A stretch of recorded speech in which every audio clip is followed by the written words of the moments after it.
Peon character தான் என்னை கூப்பிட்டாரு. யாரோ வாத்தியார் போட்டிருக்காரு, அவர் வரல போல் தெரியுது, என்ன வாத்தியார் ஆகிட்டார். ஏன்னா நான் படித்த ஸ்கூலில் வந்து கவர்மெண்ட் ஸ்கூல், நானும் படித்ததுலாம் வந்து 97 98 ரொம்ப ஜாலியாக இருந்தோம் நாங்கள் பசங்களாம். நான் ஒரு 16 வருஷமாக அந்த படத்தை பண்ணணும்னு சொல்லி ஸ்கூல் கதை ஒன்று, என்னோட ஒரிஜினல் லைஃப் கதை அது. ரொம்ப வருஷமாக போராடின்னு இருக்கேன். சார் கொஞ்சம் மனசு வச்சாருன்னா அடுத்த அவர் தான் ப்ரொடியூசர் ஆகிட்டார். நடிக்கிறேன். ரொம்ப சந்தோஷம் சார் எனக்கு இந்த படத்தில் வாய்ப்பு கொடுத்ததுக்கு. அப்புறம் கேஎஸ் ரகுமார் சார், அப்புறம் தாமண்ணன் வந்திருக்காரு. முதல் முறையாக எல்லாரும் சொன்ன மாதிரி தாமண்ணன் நான் தான் ஃபஸ்ட்டு முறை அண்ணனை நான் நேரில் பார்க்குறேன்.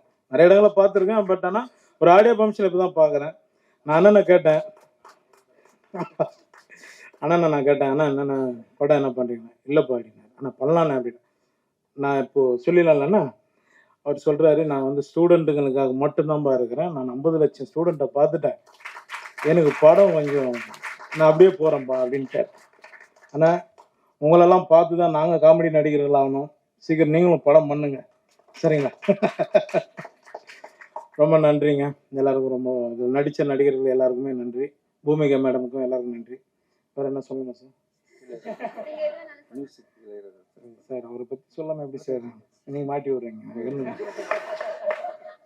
தலைவர் என்றைக்குமே ஒரே அதான் சொல்லுவாங்க, ஒரே சூரியன் ஒரே நிலவு மாதிரி நம்ம இசைஞானி சார் மட்டும் ஒன்று தான் என்றைக்குமே. அவர் அந்த பாட்டு நம்ம பார்க்கும்போது தாஸ் தாஸ் சின்னப்பா தாஸ் தாஸ்ன்னு பாட்டு, அது எனக்கு ஞாபகம் வந்தது. அண்ணன் தாமண்ணன்னு சொல்லி இந்த பக்கத்தில் சூப்பராக இருக்குதுப்பா பாட்டு, ரொம்ப நாள் விட்டு கேட்குறேன் நல்ல பாட்டு அப்படின்னு. ஆனால் இந்த பாட்டு வாங்கிறதுக்கு சார் வந்து அவரு ரொம்ப டார்ச்சர் பண்ணதான் நான் கேள்விப்பட்டேன். இப்படி போடுங்க அப்படி போடுங்கன்னு. முதல்ல இவரை வெளியே அனுப்பிச்சு தாப்பால் போடுங்க அப்படின்ட்டுக்கிறாப்புல. ரொம்ப டார்ச்சர் பண்ண. ரொம்ப சந்தோஷங்க, எல்லாரும் ரொம்ப நன்றி.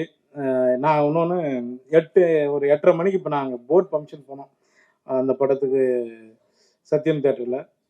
அதனால் நான் கண்டிப்பாக கிளம்பி ஆகணும், யாரும் தப்பாக நினைக்காதீங்க, நான் கிளம்பணும். ரொம்ப நன்றிங்க, தேங்க்யூ. அந்த ஃபெஸ்டிவலுக்காக போகிறேன், ரொம்ப நன்றி. சாருக்காக இவங்களுக்காக எல்லாருக்காக வந்தேன், ரொம்ப ரொம்ப நன்றிங்க. தேங்க்யூ தாமண்ணா, எல்லாருக்கும் ரொம்ப நன்றி சார். தேங்க்யூ. என்னம்மா 3 நாள் ஆச்சு மழையில் தூங்கி